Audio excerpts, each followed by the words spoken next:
Kejamnya Wilson, penyalur Lady Companion, Elsie, di Batam dibongkar.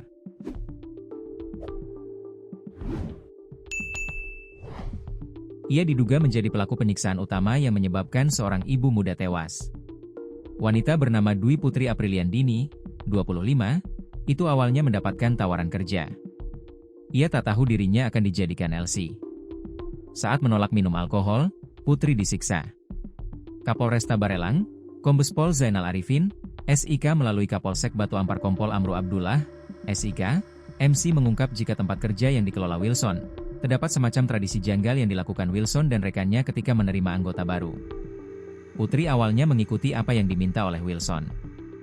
Ketika itu, ibu satu anak itu diberikan minuman beralkohol. Karena menolak, ia pun berteriak seperti orang yang kehilangan kesadaran.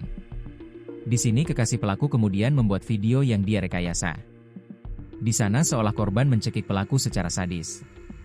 Padahal itu video rekayasa namun Wilson percaya, sebut Amru, Senin, 1 Desember 2025. Wilson yang marah dengan korban kemudian meminta kepada dua tersangka lain, Papi Carles dan Papi Tama untuk mengikat dan melakban mulut dan tubuh korban.